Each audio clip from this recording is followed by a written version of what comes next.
Now let's get real about something that trips up a lot of good people. We're talking about toxic individuals. These folks don't walk around with a sign on their forehead that says, "Warning, I'm going to make your life a mess." Instead, they often show up looking like the answer to your prayers. They are masters of disguise, and their favorite costume is charm. This isn't just regular friendliness, it's an overwhelming, almost cinematic level of charm. They seem to understand you better than anyone ever has. They say all the right things, do all the right things, and make you feel like the most special person on the planet. This is a tactic, a well-rehearsed performance designed to get you to lower your guard and let them into your life without asking the tough questions. You have to understand that this charm is a tool, not a genuine reflection of their character. It's a smokescreen. Think of it like a salesperson who is incredibly nice to you right before they try to sell you a faulty car. They need you to like them so you won't look too closely at what's under the hood. Toxic people use this charm to create a powerful first impression. They learn your hopes, your dreams, and your insecurities very quickly. Then they mirror them back to you, creating a false sense of a deep, instant connection. They might shower you with compliments, gifts, and attention, making you feel seen and valued in a way you've never experienced before. It feels amazing, but it's the first step in a very calculated game. This performance is often called lovebombing. It's an intense, over-the-top display of affection and attention right at the beginning of a relationship, whether it's romantic, a friendship, or even a professional connection. They might text you constantly, tell you they love you within a week, or talk about a future together almost immediately. This isn't just someone being enthusiastic, it's a strategy to make you dependent on their validation. They create an emotional high that you start to crave. This manufactured intensity is a giant red flag. Healthy relationships build slowly based on mutual respect and genuine discovery. This is a shortcut, and like most shortcuts, it leads to a bad destination. So the first sign isn't something ugly. It's something that seems too good to be true. And you know what I always say, if it seems too good to be true, it probably is. You need to wake up and pay attention to behavior that feels rushed or overly intense. Ask yourself, is this person's level of interest in me realistic for how long they've known me? A truly confident and healthy person doesn't need to put on such a big show. They let their character speak for itself over time. The toxic person, on the other hand, needs to win you over fast before their true colors start to bleed through the carefully painted mask they wear. Don't be fooled by the bright and shiny exterior. You need to see what's really going on underneath. Once they have you hooked with that initial charm offensive, the dynamic begins to shift. This is the second phase of the toxic dance, the transition from adoration to dominance. It happens gradually, so slowly that you might not even notice it at first. The constant compliments might be replaced with subtle criticisms, often disguised as jokes or helpful advice. They might say something like, "You look nice, but that color doesn't really do you justice," or "I'm just trying to help you be your best self." These little digs are designed to chip away at your self-esteem, making you feel like you need their approval to feel good about yourself.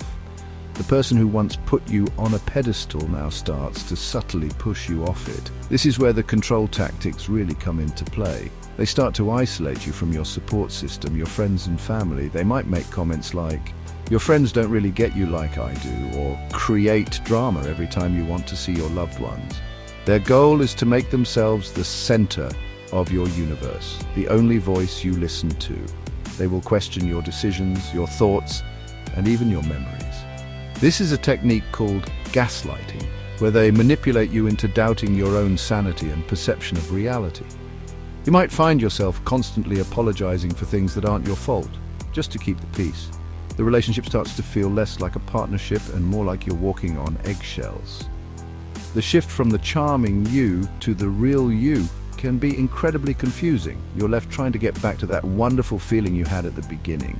You might think, if I just try harder, or if I'm a better partner or friend, they'll go back to being that amazing person I first met.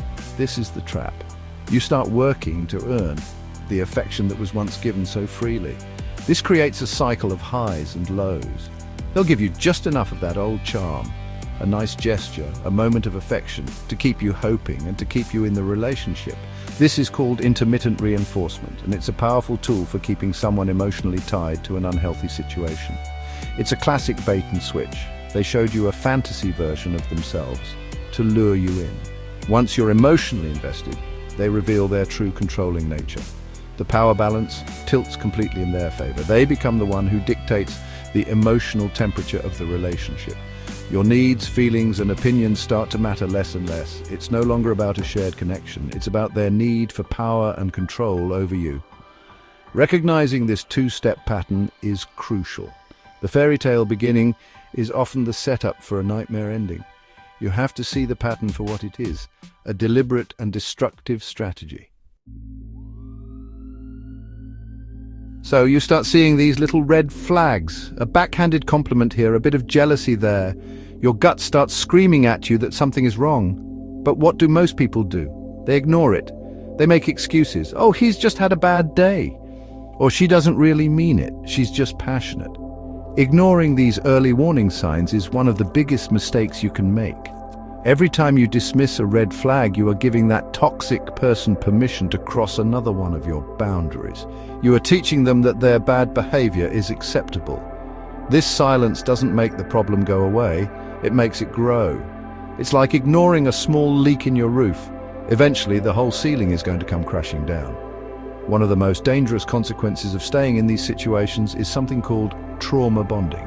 This is a powerful, unhealthy attachment that forms in the midst of a cycle of abuse and reward. The intense highs of the good times, when they are being charming, become incredibly addictive, especially when followed by the lows of their controlling or abusive behavior. Your brain gets wired to seek out that reward, that moment of relief when they are nice to you again. You become bonded to the very person who is causing you pain. This is why so many people say, I know they're bad for me, but I can't leave. It's not a failure of character. It's a powerful psychological response to a traumatic cycle. The longer you stay, the more your world shrinks. Isolation is a key goal for a toxic person. They want you all to themselves because it's easier to control someone who has no outside perspective or support. Your friends and family, the ones who might say, hey, the way they treat you is not okay, are pushed away. Soon, you're left with only the toxic person's voice in your head telling you that you're the problem, that no one else would want you, and that you're lucky to have them. This erosion of your self-worth is devastating. It can lead to serious anxiety, depression, and a complete loss of your own identity. You forget who you were before you met them. The cost of ignoring the alarms is your own well-being. It is your peace of mind, your self-esteem, your other relationships, and your future. You have to get brutally honest with yourself. Stop making excuses for behavior that is hurting you. Your feelings are valid. That knot in your stomach is a warning system, and you need to listen to it. The price of admission to a relationship should never be your own happiness or sanity. Acknowledging the problem is the first, most difficult step toward reclaiming your life. Don't wait until you've hit rock bottom. The red flags are there for a reason. They are your exit signs. All right, it's time to stop being a victim and start being the hero of your own life. Taking your power back begins with one simple but difficult word: boundaries. Boundaries are not walls to keep people out. They are the rules of engagement that teach people how to treat you. You need to decide what you will and will not accept in your life. This means saying no and not feeling guilty about it.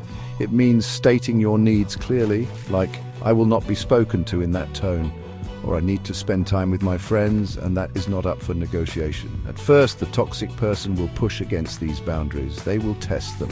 Your job is to hold them firm. Consistency is key. You were born with a powerful tool, your intuition. That's your gut feeling, that little voice inside that tells you when something is off.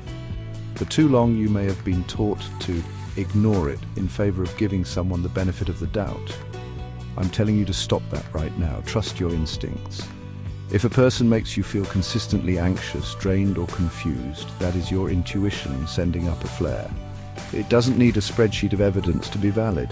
Your feelings are data, they are information. A healthy relationship should make you feel safe, respected, and at peace, not on edge. Start listening to your internal alarm system. It's rarely wrong. Knowledge is power. One of the best ways to protect yourself is to get educated about toxic personalities, manipulation tactics, and relational dynamics. Read books, listen to podcasts, and learn about terms like narcissism, gaslighting, and lovebombing. When you can put a name to the behavior you're experiencing, it loses its power over you. You stop seeing it as personal, what did I do wrong? And start seeing it for what it is, a predictable pattern of manipulation. This education equips you to recognize the red flags much earlier in the future, so you can disengage before you get entangled. You wouldn't go into a fight without training, so don't go into the world of relationships without knowledge. Ultimately, protecting yourself is an act of self-love. It's about deciding that you are worthy of respect, kindness, and genuine affection. It might mean walking away from a relationship that you've invested a lot in, and that will be hard. But your long-term peace and happiness are worth the short-term pain of leaving. Surround yourself with a strong support system of people who build you up, not tear you down. Reconnect with the hobbies and friends you may have lost along the way. You have the right to create a life that feels good on the inside, not one that just looks good on the outside. It's your life. It's time to take the wheel.